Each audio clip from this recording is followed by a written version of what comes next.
भूतकाळाच्या छताडावर पाय रोवून वर्तमान का उलट्या टांगून भविष्य कसं घडवायचं हे शिकवणाऱ्या राष्ट्रमाता मासाहेब जिजाऊ यांना रक्ताच्या प्रत्येक थेंबातून मानाचा मुजरा, मानाचा मुजरा, मानाचा मुजरा. मी शिवाजी बोलतोय. हो, तो शिवाजी ज्याचं नाव घेतल्यावरती प्रत्येक मावळ्याच्या मनामध्ये उत्साह येतो आणि शत्रूच्या छातीत धडकी भरते. आम्ही राजे नव्हतो, आम्ही होतो प्रजेचे रक्षक, आमच्या मातृभूमीचे पुत्र. आमच्या आयुष्याचा प्रारंभ कुठे झाला? शिवनेरीच्या किल्ल्यावर. आई जिजाऊंच्या संस्कारांनी आम्ही फक्त तलवार चालवणारे नव्हे तर न्यायासाठी लढणारे योद्धा झालो. होय, मी तोच शिवाजी बोलतोय. शुभा, तुला धर्मासाठी लढायचंय पण कोणाचा यंद विरोध करायचा नाही. आईचे शब्द होते, तेच आमचं आयुष्य ठरलं.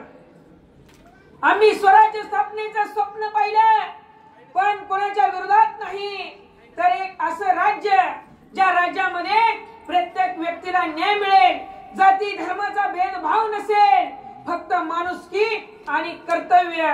होय, मी तोच शिवाजी बोलतोय. आमच्या वाट्याला अनेक संकट आली. अफजल खान, आम्ही त्याच्या भेटीला गेलो. तो फितूर निघाला पण आमची वाघनखं तयार होती. शाहिस्ते खान त्यानं आमच्या पुण्यावरती हल्ला केला परंतु आम्ही त्याच्याच वाड्यामध्ये घुसून त्याची बोटं छटली. औरंगजेब त्यानं आम्हाला त्याच्या दरबारामध्ये नजर कैद केलं पण आम्ही त्याच्याच नजर कैदेतून सुटलो केवळ बुद्धीच्या आणि धीटपणाच्या जोरावरती. आमचं मावळे हेच आमची ताकद होती. आम्हाला जर कोणी राजे बनवलं असेल तर ते आमचे मावळे होते. तानाजी सिंहगडावरती गेला, गड आला पण सिंह गेला. त्या दिवसापासून मला खूप काही शिकायला मिळालं. स्वराज्य हे रक्ताच्याच त्यागाने फुलतं. स्वराज्य हे रक्ताच्याच त्यागाने फुलतं.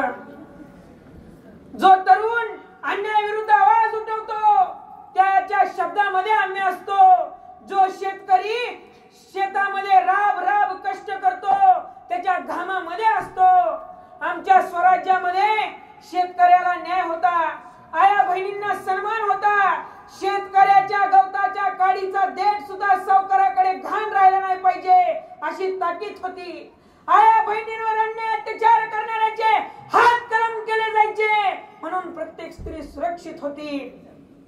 हे स्वराज्य 18 पगड जातीच्या माळ्यांनी स्थापन केलेले स्वराज्य आहे. हे स्वराज्य 12 बलुतेदारांच्या रक्ताने स्थापन झालेले स्वराज्य आहे.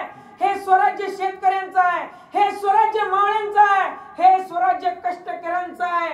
आणि या स्वराज्यामध्ये आज जातीवरून भांडणं होतात, त्याचं आम्हाला दुःख आहे. आमच्या स्वराज्यामध्ये स्त्रियांना सन्मान होता, शत्रू पण धर्माचा द्वेष नव्हता. ज्याच्या मनामध्ये देशप्रेम आहे, ज्याच्या अंगामध्ये बदल घडवून आणण्याची ताकद आहे, ज्याच्या डोळ्यामध्ये समाजभानाचं स्वप्न आहे, तोच आमचा खरा वारसदार आहे. जय भवानी.